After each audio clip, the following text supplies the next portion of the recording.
ఆంధ్రప్రదేశ్ ఎన్నికల్లో land titling act అనేది పెను ప్రకంపనలు సృష్టిస్తూ ఉంది.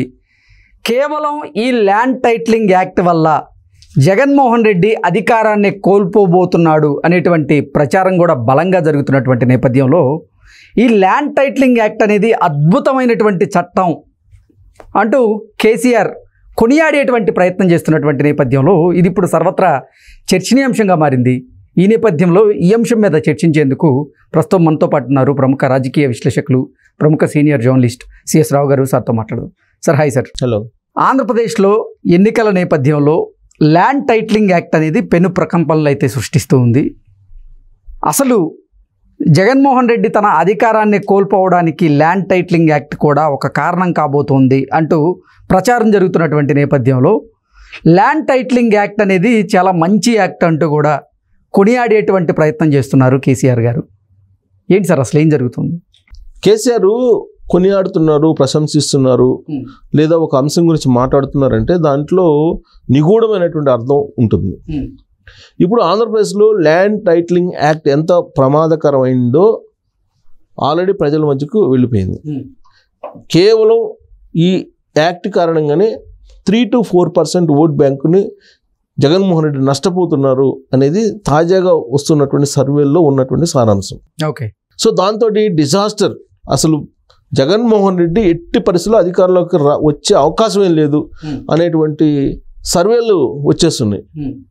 ఇలాంటి ప్రమాదకరమైన పరిస్థితుల్లో తన శిష్యుడిని కాపాడుకునేందుకు కేసీఆర్ తెలంగాణలో జరుగుతున్నటువంటి ఎన్నికల ప్రచారంలో ఆయన ఈ ల్యాండ్ టైటిలింగ్ యాక్ట్ని ప్రస్తావించారు.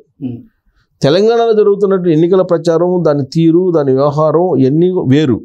కానీ అలాంటి వేదికల మీద కూడా ఆంధ్రప్రదేశ్లో ఉండేటువంటి ల్యాండ్ టైటిలింగ్ యాక్ట్ గురించి మాట్లాడాడు అని అంటే జగన్మోహన్ రెడ్డిని ముఖ్యమంత్రిగా మళ్ళీ చెయ్యాలి అనేటువంటి ప్రయత్నం కేసీఆర్ ఏ స్థాయిలో చేస్తున్నారో మనకు అర్థమవుతుంది.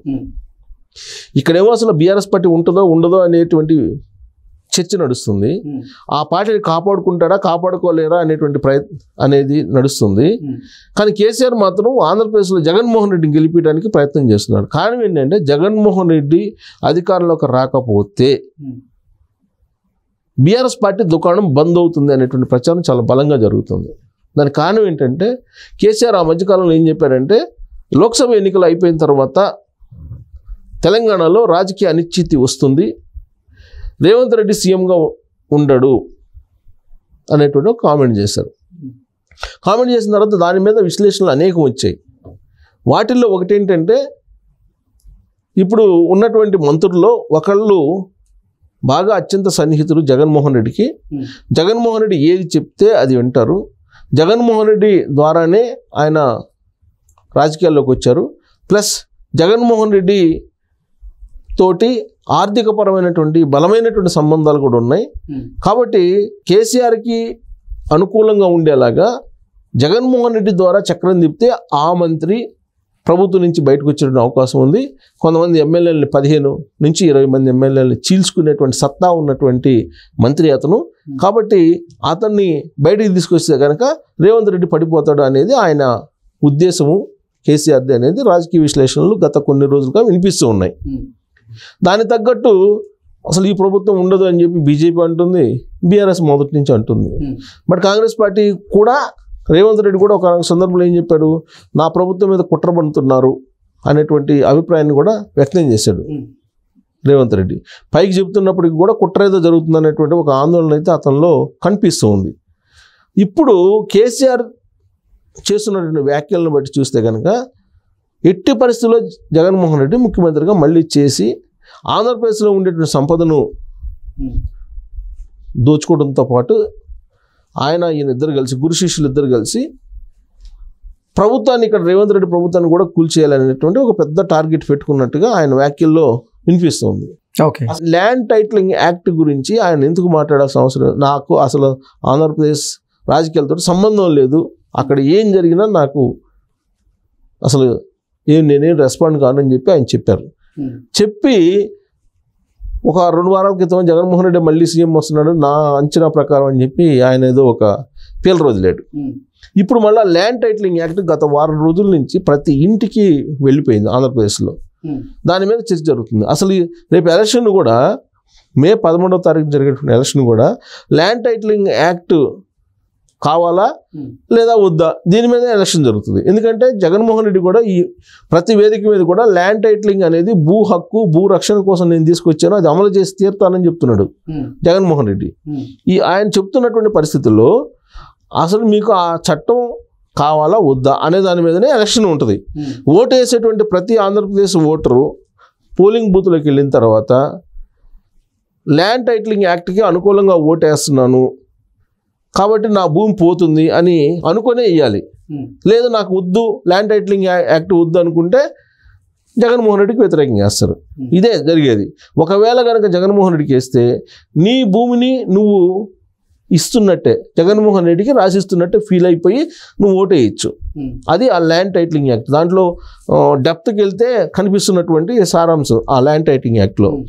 అలాంటి ల్యాండ్ టైటిలింగ్ యాక్ట్ని సమర్థిస్తున్నారు కేసీఆర్. అంటే వీళ్ళిద్దరు ఉద్దేశం ఏంటి, అసలు వీళ్ళిద్దరు ఏం చేయబోతున్నారు రాబోయేటువంటి రోజుల్లో, వీళ్ళిద్దరు వేసినటువంటి ప్లాన్ ఏంటి అనే దాని మీద కనుక మనం కొంచెం డెప్త్గా కనుక వెళ్తే సోలార్ పవర్ ప్రాజెక్ట్స్ అనేవి పెట్టారు. ఈ సోలార్ పవర్ ప్రాజెక్ట్స్కి ఇప్పుడు కడపలో 30,000 ఎకరాలు ఇచ్చేశారు. ఆ కంపెనీ ఎవరికి ఇచ్చారు అంటే ఈ సొంత కంపెనీలు, బెనామీ కంపెనీలు. మళ్ళీ ప్రకాశం జిల్లాలో రాబోయేటువంటి రోజుల్లో ఇప్పుడు జగన్మోహన్ రెడ్డి మళ్ళీ అధికారంలోకి వస్తే కనీసం 50,000 ఎకరాలు తీసుకోవడానికి రెడీ అవుతున్నారు. సో ఇలా రాష్ట్ర వ్యాప్తంగా 3 లక్షల ఎకరాలు తీసుకొని సోలార్ కంపెనీలకు ఇవ్వాలని చెప్పి ఫైల్ రెడీ అయిపోయింది. ఆ మేరకు మౌఖిక ఆదేశాలు కూడా వెళ్ళిపోయినాయి. మళ్ళీ అధికారంలోకి వస్తే 3 లక్షల ఎకరాలు సోలార్ పవర్ ప్రాజెక్ట్స్ కోసం తొలి విడతగా ఇవ్వడానికి సిద్ధమయ్యారు.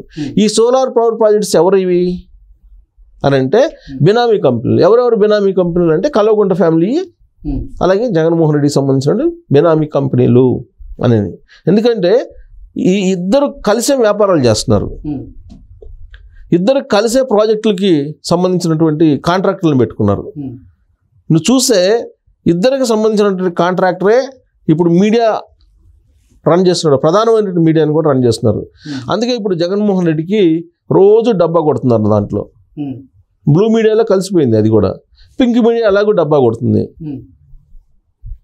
సో ఇక్కడ అసలు వీళ్ళిద్దరి మధ్య ఉండేటువంటి ఆర్థికపరమైనటువంటి సంబంధాలు, రాజకీయపరమైన సంబంధాలు, కుటుంబపరమైన సంబంధాలు లేవు. కానీ ఎందుకంటే వేరు సామాజిక వర్గాలు కాబట్టి ఆర్థికపరమైన సంబంధాలు, కేసుల పరమైనటువంటి సంబంధాలు, అలాగే రాజకీయపరమైనటువంటి సంబంధాలు, ఇచ్చిపుచ్చుకునే కిడ్ ప్రోకో కల్వకుంట్ల ఫ్యామిలీ మధ్య, వైఎస్ ఫ్యామిలీ మధ్య నడుస్తున్నటువంటి క్రమంలో ఇప్పుడు ల్యాండ్ టైటిలింగ్ యాక్ట్ అనేది తీసుకొస్తే కనుక ఆంధ్రప్రదేశ్కి సంబంధించినటువంటి భూమి అంతా కూడా జగన్మోహన్ రెడ్డి ఆధీనంలోకి వెళ్ళిపోతుంది. అప్పుడు వీళ్ళిద్దరు కలిసి తెర మీదకి వచ్చి కంపెనీలకి, సోలార్ కంపెనీలకి ఇవ్వడానికి రెడీ అయ్యారు. ఆ సోలార్ కంపెనీలు ఎవరు అనేది అందరికీ తెలిసినటువంటి విషయమే. సో ఇక్కడ మాజీ మంత్రి కేటీఆర్ కంపెనీలు తీసుకొస్తానని చెప్పి అక్కడ పోయి గ్రీన్ ఎనర్జీ అని చెప్పి ఏ స్థాయిలో కంపెనీలు ప్రమోట్ చేస్తున్నారో అందరికీ తెలుసు. అంటే ఇక్కడ మాజీ మంత్రి కేటీఆర్ ప్రమోట్ చేసేటువంటి బినామీ కంపెనీలు, అక్కడ ఉండేటువంటి బినామీ కంపెనీలు ఆల్రెడీ ఇప్పటికే అవినాష్ రెడ్డికి సంబంధించినటువంటి షిరిడి సాయి ఎలక్ట్రికల్స్ అనేది ఆల్రెడీ ఉంది. దానికే ఇప్పుడు 30,000 ఎకరాలు అక్కడ, ఇంకొక చోట ఎక్కడ 60,000 ఎకరాలు ఇచ్చేసారు already.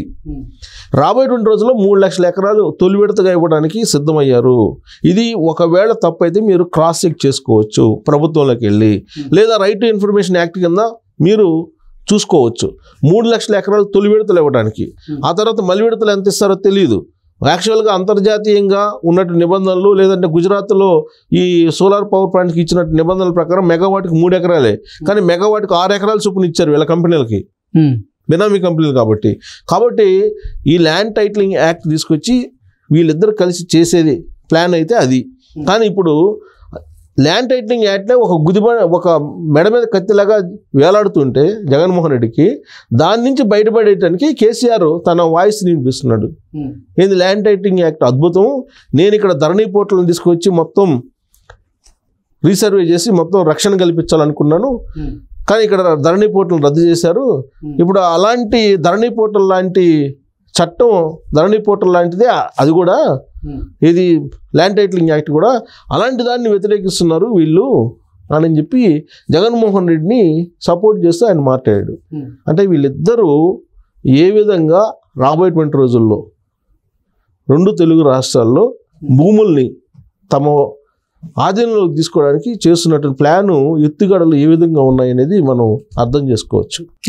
Okay sir, thank you so much. Thank you.